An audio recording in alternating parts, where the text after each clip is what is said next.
All right, thank you. My name's Chad Scherrer, so I'm going to be talking about lightweight probabilistic programming in Julia. And I'm a senior data scientist at Metis. We teach a 12-week intensive data science bootcamp. And just starting off, I'd like to thank Metis for giving me about 30% of my time to spend on projects like this. So I had posted this just a bit ago, and this is also on the PyData Slack channel. In case you would like to follow along, I know it can be difficult to see from the back. You can go to this, and it should hopefully update live. Just a little bit about me. I was the technical lead for the language evaluation team for the DARPA program, Probabilistic Programming for Advancing Machine Learning.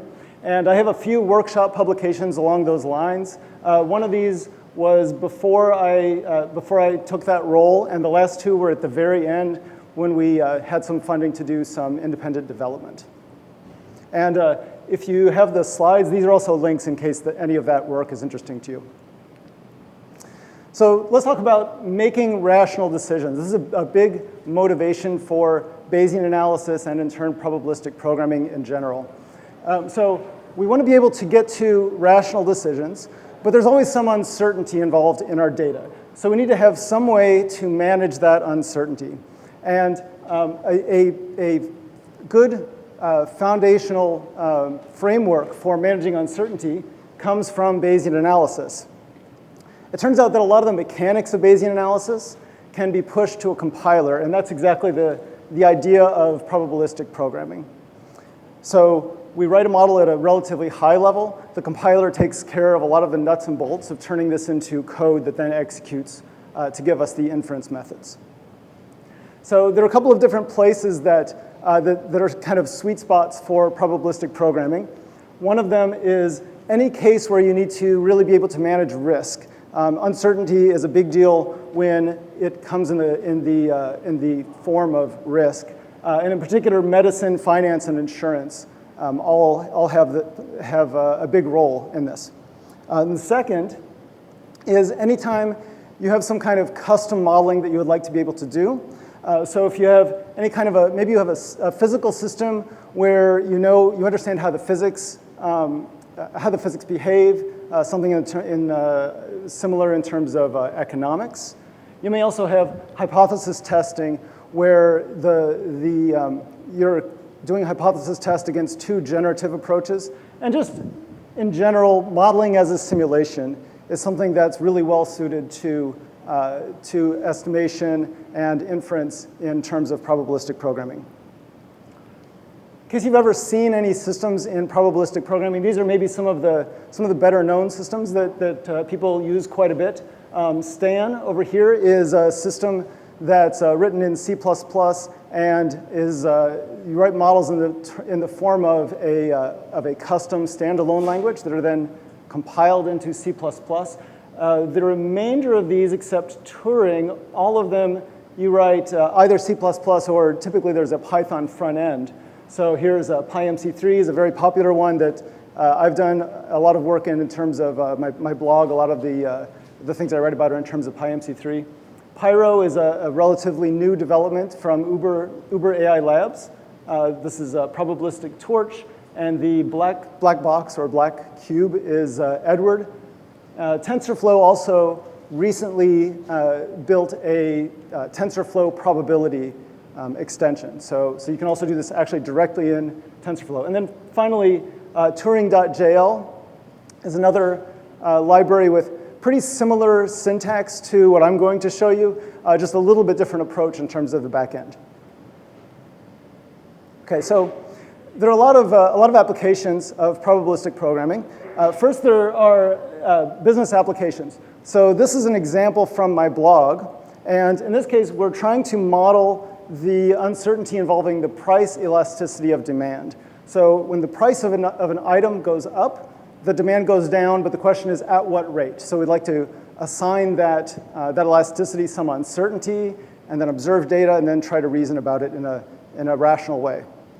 So the goal here is to try to maximize the profit, and the question is, what price should you set in order to maximize the expected profit? So you can see for a given price, there's really a distribution which are the very, very thin black sort of hairlines corresponding to what may be all possible worlds of demand curves. And then for a given price, we really have this distribution of possible profits that might be realized. This model started off as I thought it was going to be a relatively simple thing, but it actually got a lot more involved than I had expected. So it was really interesting to work with, and you can find some details on that in my blog if you're interested. This is an example of missing data. Looking into this a little bit, missing data is, there are a lot of mostly sort of ad hoc approaches that people tend to take with missing data. Probabilistic programming, it turns out, can just handle it from first principles. And in this case, this is a simple linear model with, of course, quadratic data terms. The very thin black line is the ground truth. Of course, usually that wouldn't be observed. The blue points are data that were observed for both the x and the y values. But for some of the data points, the orange ones, we either didn't observe the x value or we didn't observe the y value. So there was some uncertainty in one or the other, or if you look very closely, you probably can't see it on the projector, but there are also some very faint orange points. So there's one point that actually was missing both the x and the y. And as it turns out, in PyMC3 at least, you have to do absolutely nothing special to manage this. So I just put this data in and said, please give me the estimates, the posterior estimates for the parameters. And you don't have to do anything special to manage that missing data. So that's very useful in a lot of applications. So if you've talked to anyone who works in Julia, you've probably heard about them talk about the two-language problem. This is something that was one of kind of the driving forces behind development of the Julia language. And it's this idea that in a lot of languages, there's a disconnect between what we think of as the user language and the developer language. Users write one thing and developers write another thing. Or at the very least, users think in some terms, developers think in entirely different terms. So for example, in Python, we want to write Python, users want to write Python, developers would like to write Python, but it doesn't always work that way, right? You end up writing C quite a bit, or C++. Maybe you're even writing Python or what's the other? Numba. You're maybe either writing Python or Numba-friendly code, which is sort of almost but not quite Python, right? So Python, maybe you have to go back and forth with C. If you're working in deep learning or a lot of the popular probabilistic programming systems, there's also a deep learning framework. So we call it the two-language problem, but maybe it's really a three-language problem in this case. This has a few problems associated with it. It's a lot harder for beginner users to get up to speed with systems like this, where they have to learn not just one language, but two or possibly three, or at least three different terms to think in as they're trying to navigate this space. It's also a barrier to entry for developers. We'd like for people to come in and start using our system and sort of gradually migrate toward developing the core of the system. And this kind of puts a wall between the users and the developers. It limits communication, makes communication potentially difficult between them, and puts a barrier to that transition. And it also limits extensibility, right? If I have some system that's built in terms of a particular deep learning framework, it's potentially a big deal to try to move over to a different backend, right? So here's a new approach in Julia. The idea is we have this mathematical code. You see a lot of models written this way. And the idea is that mu and sigma we're going to think of as the parameters, and the xj's are the data that we're going to observe conditional on those parameters, right? And then, of course, Bayes' law, we observe the data, and we want to go backwards and make inferences about what those parameters might have been.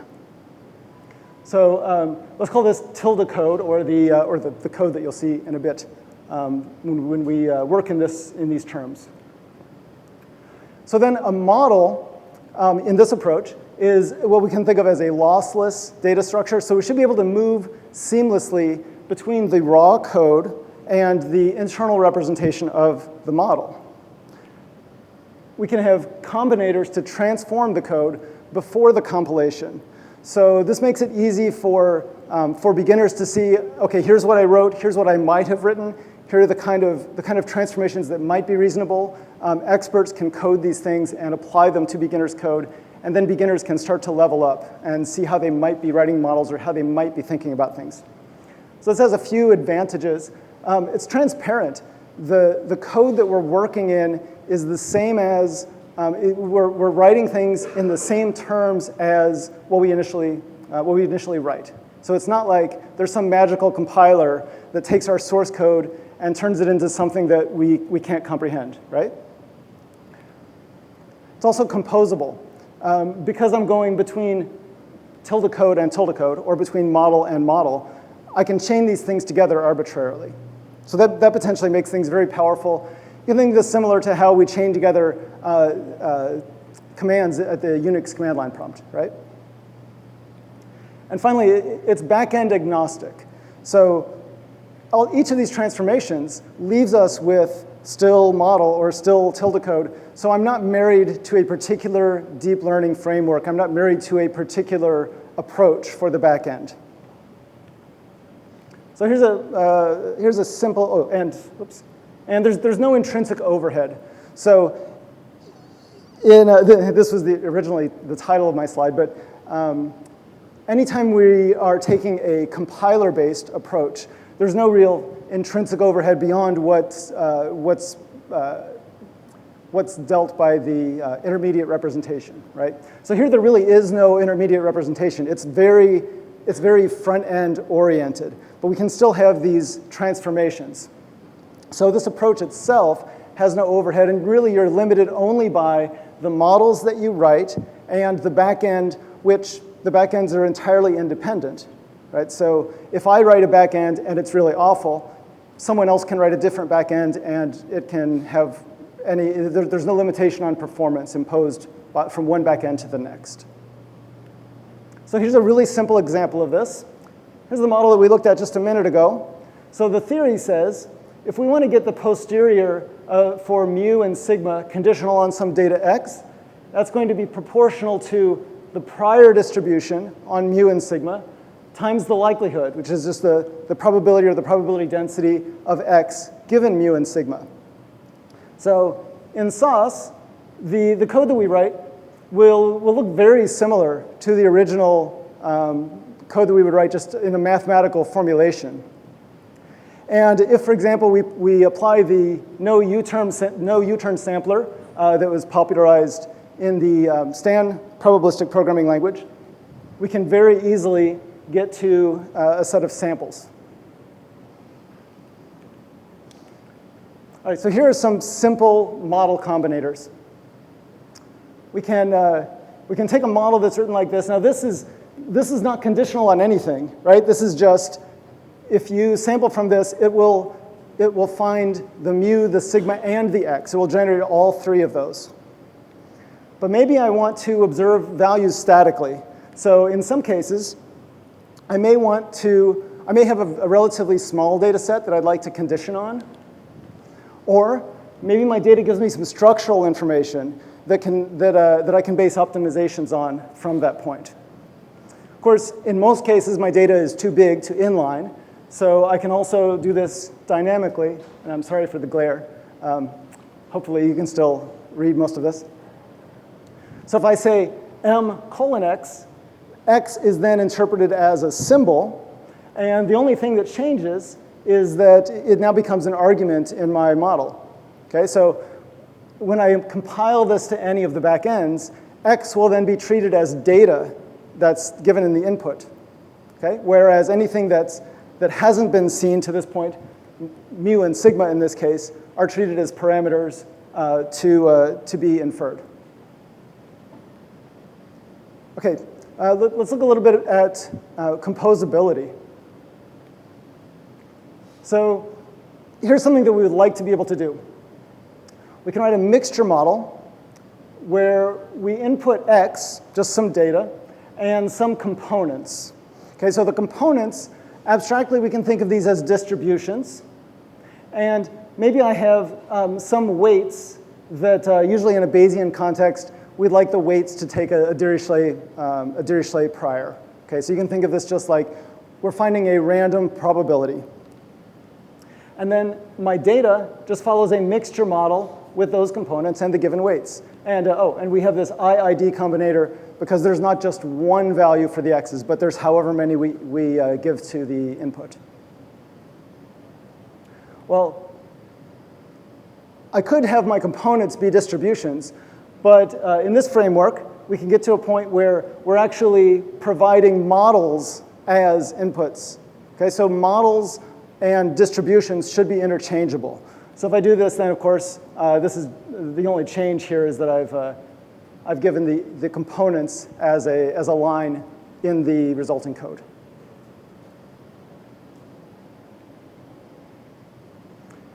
Okay, another example that comes up in the, for example, in the no U-return sampler that we saw just a minute ago, is metaprogramming to get to the log density computation. So say I have the model like this. This is the same one that our sort of running example. And this is conditional on some x value.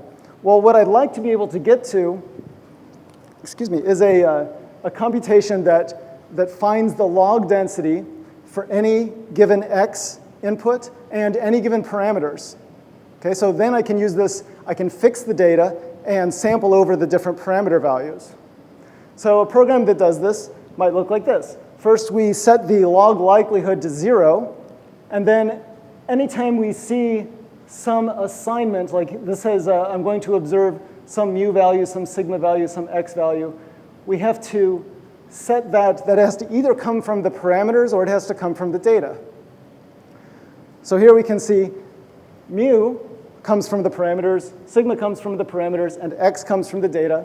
And beyond that, when we get to any one of these variables, we just have to increment the log posterior density according to the log PDF of whatever distribution the value came from and the observed value.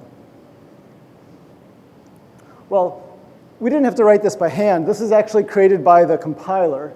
So when we got to this mu assignment, this block of code is replaced with this block of code. And in fact, the entire model is replaced with the green box on the bottom. And we can see that the form this takes then is just assignment, assignment, assignment. And in front, we have to initialize the log posterior density. And at the very end, we have to return what we've incremented to that point. So this is the code that does that. And I don't expect everyone to say, oh, well, of course, that's how you do it. But the point is this is relatively short code. You should be able to see here that I capture something that looks like v tilde dist. And I have to say, OK, in that assignment, is that thing a parameter? If v is a parameter, then I'm going to replace this with a par. And if it's not a parameter, I'm going to replace it with data. So based on whether it's a parameter or not, I know which of those two arguments it came from. Then the entire body, the green box over here, is just this whole thing where we say, OK, I've got whatever assignment I set up, and then I increment the log posterior density. And then this quote at the bottom is the full form of the function that we return. Something that comes up a lot in Bayesian analysis is to be able to determine the dependency graph for a given model. So this is important in factor graph models, or if you're doing something like a variational approximation, you need to look at the second derivative matrix, the Hessian. And it turns out that the graph structure will inform us of the sparsity structure for the Hessian. So this is something that can be very useful. And this is something we can get to pretty quickly in Soss. This is a model specifying the latent Dirichlet allocation model for text analysis. And this is the graph that comes from the original Bly paper. And if I just say dependencies of LDA, we get the graph. OK, so future work. I'd like to be able to represent more types of models. In particular, I think it's really important to be able to represent online models like Kalman filtering. And I think as you go across different probabilistic programming languages, there are different kind of models that they're able to reason about. So for example, we have what they call universal probabilistic programming languages like Turing that can represent anything in terms of a simulation. And then we have modeling approaches with more constraints that in exchange get more powerful algorithms in a sense, things like STAN. So if we had a model type hierarchy, then for a particular type of model, we could reason about what kind of inference procedures would apply to that type. Of course, more backends. It's, of course, totally feasible to connect Soss with existing probabilistic programming languages, and that's something that I very much have in mind and would like to do. Of course, variational inference is huge these days. If you don't work in Bayesian analysis, it might not be something you've heard much about, but if you do anything Bayesian, it's kind of all the rage these days for doing things with big data. In particular, there's ADVI, automatic differentiation, variational inference. And then there's I mentioned the Uber AI Labs Pyro system. So that style of variational inference, I think, has a huge potential. Finally, more modeling combinators. There is a transformation that people make a lot by hand called the non-centered parameterization. This has a lot of benefits in terms of the dependence of the parameters. So we can encode this as a model transformation. Things like distributional approximation or what I'm calling pre-Gibbs decompositions. If I have a model, then for Gibbs sampling, I would like to look at the conditional probabilities where only one parameter at a time is unobserved, or we can do something like a block Gibbs decomposition. The organizers for JuliaCon 2019 have asked me to mention that JuliaCon is coming up July 21st to 27th, and it's going to be in Baltimore, Maryland. And that's all I have. Thank you.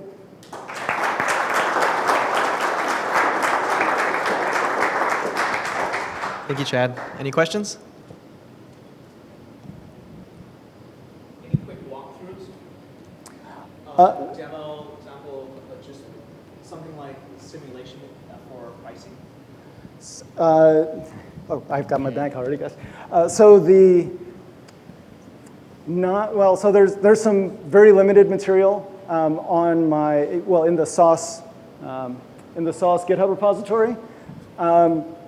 I'm planning to, in probably 10 or 11 weeks, go back into this kind of full force and spend a lot of my spring working on this. In the meantime, hopefully a little bit more documentation, maybe a blog post here and there, and then I hope to really move it forward more quickly in the spring. Walkthrough videos. Yeah, that would be great. Any more questions?